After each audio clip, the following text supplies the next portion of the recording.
Okay, video vlog check everybody, Azrael here and we are back again for another vlog. So, simpleng unboxing lang naman tayo kasi I bought this Seagate Expansion 2 TB external hard drive sa Octagon kanina. And this is price at 4,090 pesos. So, 4,090. Ito niyan. So, napansin ko, no, tumaas na yung prices ng mga external hard drive. Kasi yung mga 1 TB na ganito, nasa 3,000 plus na. Sa check ko, 2 years ago, nasa 2,600 lang yung 1 TB. So kung bibili ko ng 1 TB, hindi siya sulit kasi konti na lang, dagdagan pa ng 1,000. Hindi meron ng 2 TB. So lumalabas, yung 4,000 na to, equivalent to 3,000 pesos isa. Pero since 2 TB to, so parang 6,000 yung kanyang SRP, no? Kasi pag bibili ko ng 1 TB, sa pricing ngayon, nasa 3,000 plus na. So parang mga 3,200 3,200. Tumaas ang prices niya.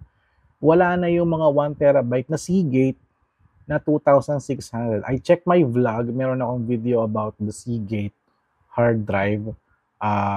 Meron ako yung August 2022, kung na-purchase 1 TB for 2,600. 1 TB yun na. So ito naman 2 TB nasa 4,090 pesos. So lumalabas sa 1 TB niya is 2,000 pesos, di ba? Mas makakamura ako. Imbes na bibili ko ng 1 TB nasa 3,200. Konti na lang, 4,000, 2 TB na ang ating hard drive. Ay, makikita mo yun, 2 TB yan. And also the pricing sa Octagon. So, unfortunately, wala na siyang kasamang kasi pag bumibili ko palagi sa Octagon ng hard drive, dito sa SM Bacoor, lagi mayroong libreng pouch siya. So ngayon, wala na siyang kasamang pouch. Baka bilhan ko na lang dito. Kasi ginagamit ko yung pouch kasi para ma-dress up yung hard drive ko at alam ko kung ano yung dinadala ko palagi or nakatago, no, na ako. Kasi yung huling 1 TB ko nasa puno na. For my content creation, no, umabot siya for the entire 2003 at half of 2004. So, nakaano din ako, 1 year and a half na rin sa 1 TB na yun. So, tuwa naman ako, no? Maganda yung performance niya, wala naman error or anything. Huwag naman sana siya masira. Pero I'm very careful, no? Kasi ang hard drive kasi ginagawa ko siya as a parang library talaga. Gagamitin ko lang to if I'm going to store some files at gagamitin ko lang dito pag may kukunin akong files. Hindi ako dito nag-i-edit, hindi ako dito kumbaga, nanonood ng mga videos, no? Kung kailangan kong ililipat ko kagad para at least hindi magasgasan yung hard drive na ito, no? So, ito, Seagate Expansion 2 TB for only 4,090. Grabe, tumataas na yung prices ng mga external hard drive. Yung iba doon, may mga 3,000 plus na SSD, pero nasa 500 gig lang. Hindi siya terabyte Mas mahal pag 1 TB So, ayun, if you're looking for a external hard drive, kung 1 TB yung plano nyo, medyo mahal na siya. Nasa 3,200 plus. Seagate and Western Digital, yung WD. Meron Toshiba, medyo ayoko ng Toshiba Parang almost ganun din sa 3,000 plus yung 1 TB. Kasi kung meron 2,000 plus doon, malamang yun ang kukunin ko. Since nakita ko tong Seagate na 2 TB for only 4,000 plus, murang-mura na siya. 4,090. Parang bumili ko ng dalawang 1 TB na worth 2,000 pesos. Kung i-compute mo siya, no? So, gagamitin ko na to. Hindi ko lang alam kung gaano ko katagal to magagamit. But I'm very confident, no, na umabot to ng 2026. 2024 ngayon, next year 2025, malamang hindi ko pa mapupuno to since 2 TB. Baka malamang yung next purchase ko 2026. Kasi parang uling purchase ko is 2020. Pero alam ko parang bumili pa ako ng isa pa 1 TB. Parang nangyayari kasi parang 1 TB ako per year ang aking storage, no?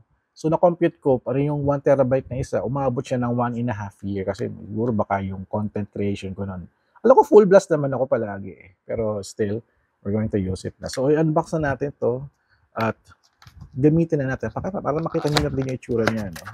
So kailangan natin very, very careful tayo. So Ito yung brand, Seagate. Baka naman Seagate, mas sponsoran tayo. Kaya tayo gumagawa ng ganitong video.